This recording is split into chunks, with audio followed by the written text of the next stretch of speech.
When it comes to the great wines of Italy, you have to know the three B's: Barolo, Barbaresco, and this wine, Brunello di Montalcino. Brunello di Montalcino is named after the village of Montalcino, which is in the southern part of Tuscany. It's one of the warmest and most arid areas of Tuscany. And when you actually visit the region, you can see it. It does look pretty darn dry, especially when you compare it to neighboring Chianti Classico, which is almost quasi-alpine. And there are some elevations. Vines go up to 500, 600 meters.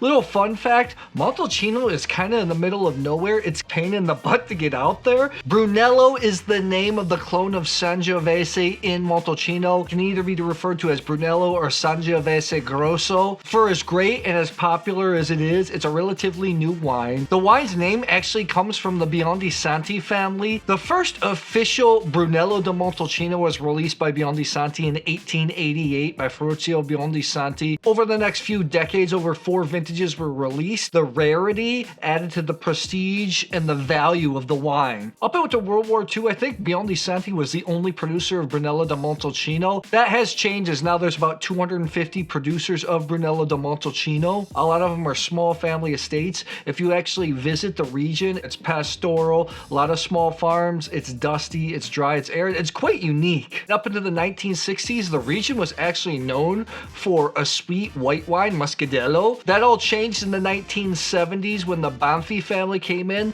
They were Italian-American. They really helped to push the image of Brunello di Montalcino, especially in the United States. I think I read one time that 1 in every 3 bottles of Brunello is sold in the USA. That's not an official statistic. Somebody can cross-check it. Maybe if you find that, drop it in the comments below. Brunello di Montalcino needs to be made of 100% Sangiovese, aged for at least 5 years before its release. 24 months of that needs to be an oak. You also have Brunello di Montalcino Riserva that needs to be aged for at least 6 years until it's released. As much as I like Brunello di Montalcino, as much as I like Sangiovese, I generally don't get as excited about the wines as I do in Chianti Classico, where I think you can find better value. Because of the aging requirement, Brunello di Montalcinos are expensive. Hot tip, look for Rosso di Montalcinos, which are sold younger. I really like them because they're usually a bit fresher and they're affordable. You're usually gonna have to start at 40, 50 bucks to get a good bottle of Brunello. That goes up to hundreds of dollars for icons like Soldera, Biondi Santi, and more. I have here 5 Brunello di Montalcinos. One of those is a Brunello di Montalcino Riserva.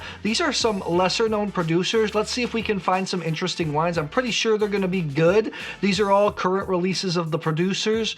Are you ready? I'm ready. Let's get tasting.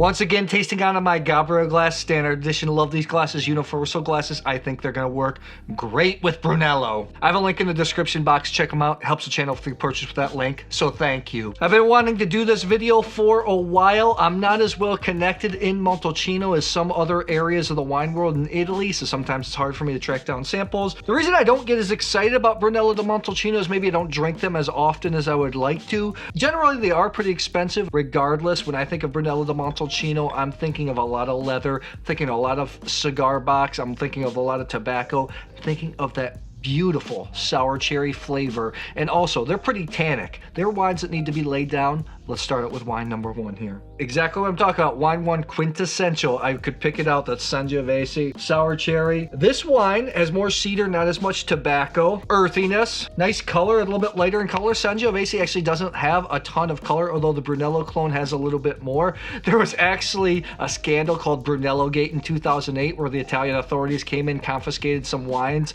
that were labeled as Brunello, and they were actually tarnished with some international grape varieties. So that caused a whole stir that maybe the government would change it to allow international varieties in the blend to make Brunello di Montalcino. That did not fall through, so Brunello di Montalcino still has to be 100% Sangiovese. Sometimes Brunello di Montalcino can be a little too oaky. I generally like when producers use larger casks or use wood judiciously, which is the case here.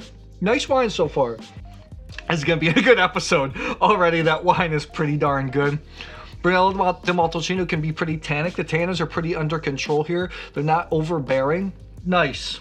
Just great representation of what Brunello di Montalcino is. Let's move on to wine number 2.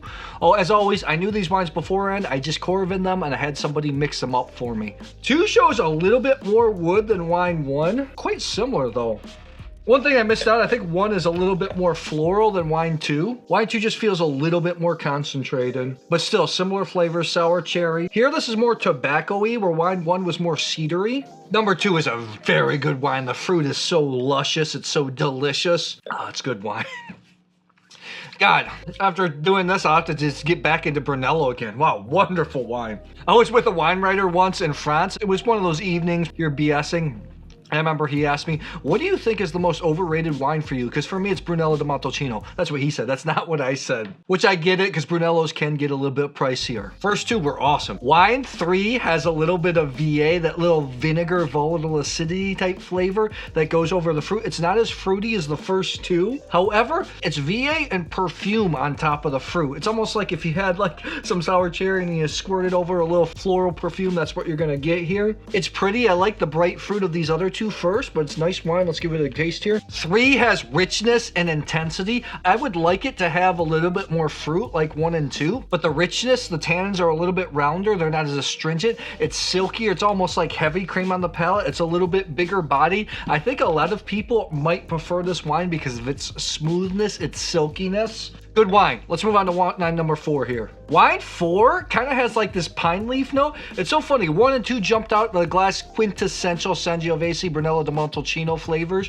3 and 4, I don't know if I could pick it out if I was double blind tasting here. This has more mahogany type flavors, not cedar or tobacco. Dark cherry leather is coming out of this one. This is more of a savory wine. Man, I want to swallow some of these wines because they're so good. There was not a ton of fruit on number 4 at the beginning, but on the palate, that starts to come out. It's so funny how your palates change. Back in the day, I think I would have thought that this was the best wine ever because I wanted more of those savory leather notes. I find myself wanting fruit a little bit more these days. That's actually why I like Rosso di Montalcino a lot. Still super serious wine. 5 has got lots of flinty notes. You get this mineral hit in really high quality red wines, and that's what I'm getting here. It is just got this wonderful flinty flavor. Just a touch of rubber, but not in a bad way over the sour cherry tobacco. This is incredibly intense. Wow, the wine hits me on the back end with a lot of length. I can't get over it. It's almost like I have sour cherry with some crushed flinty rocks thrown into this, and it gets this beautiful spike of flavor and acidity. It's got this little mocha hit on the end. We've got some bangers here. You ready for the reveal? There's some pretty serious wines here. Let's get going. Number 3. It was the one with a little bit of VA. Although it had perfume, it was rich, it was round, it was silky. I think a lot of people would actually like it because of the silkiness. Where I'm at lately, I just want a touch more fruit. I still think this is a very good wine. 92 plus points. Are you ready? Let's take a look. Just let's see what we got. This is the Tenuta Buon Tempo Brunello di Montalcino 2018, $55. This was actually the first handful of Brunellos that I've ever had. Beautiful label. They changed the label up a little bit. Again, very good wine. I'm just where I'm at in my wine journey. I want a little bit more fruit, 92 plus points. I still think this is an excellent wine. These 2 wines, 3 and 4, were the ones that were the least fruity. Back in the day, I would have thought 4 was maybe the best wine ever. Just has so much mahogany, so much leather, so much savoriness. I still think it's very good. I gave it 93 points. Let's take a look. 93 points. This is the Casaccia di Franceschi Brunello di Montalcino Riserva 2015. No wonder it had so many savory components. Older, again, this is a current release. 2015 was a very good vintage in Tuscany. Here's the kicker, $175. This was the only Riserva in the bunch. Funny because I thought that number 5 might be the Riserva. Could not deny the quality, 93 points. I still think it's outstanding wine. Just where my palate's at right now these days, I want a little bit more fruit. I actually don't know much about this producer. I think they only produce a Brunello di Montalcino Riserva. I don't think that they even produce a Brunello. This is a little bit hard to find. The website's even kind of funny. Number 1. Quintessential Brunello di Montalcino flavors. It was sour cherry, it was floral, it was cedar. I thought it was a great start to the tasting, 93 plus points. I think it's delicious. Let's see if you need to seek this wine. Oh, you need to seek all these wines. This is the Pinino Brunello di Montalcino 2017. $40 I've seen in the US, so that's a heck of a bargain. Pinino, I have been to this producer before, And I'm impressed with the 2017. This is just a really tiny producer. It's now owned by a Swiss family. Their Reserve is actually one of the more memorable Brunellos I've ever had. I think it's called the Pinino. This at 40 bucks, I think that's a heck of a bargain. You need to seek that out. The fruit really popped, just quintessential Brunello di Montalcino flavors. These next two split in hairs here, yet they're so different. Number 2, pretty fruity. Number 5, really flinty. I went back and forth. I mean, depending on mood, I think I would go back and forth between the two. So number 2, sour cherry. Remember I said is similar to number 1, but this one had more tobacco notes, where this number 1 had more cedar notes. It's luscious. I gave it 94 plus points. I thought it was an outstanding wine. 94. Luckily that didn't break. 94 plus points. This is the Pietroso Brunello di Montalcino 2018, 80 bucks, not cheap. Look at these classic labels. Some of these small producers of Brunello di Montalcino just have these classic labels, maybe something that wouldn't stand out on the shelf. 80 bucks is a lot, but man, that's a heck of a wine. I wish I could tell you more about that producer, but I just really can't. Okay, number 5 was the one that I feel like had sour cherry, but had like this flintiness, this crushed rock in it, and it had this spike of intensity. I gave it 95 points. I think this is an absolute banger. Brilliant Brunello di Montalcino.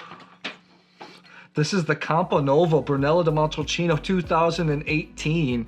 55 bucks. Alessandro Rossi, excellent wine. I think this is delicious. 55 bucks. I think it's worth seeking out. So tell me, do you like Brunello di Montalcino? Do you like it more than Chianti Classico, Vino Nobile di Montepulciano, and the other Super Tuscans? I'd love to hear in the comments below. Keep drinking more Sangiovese, guys.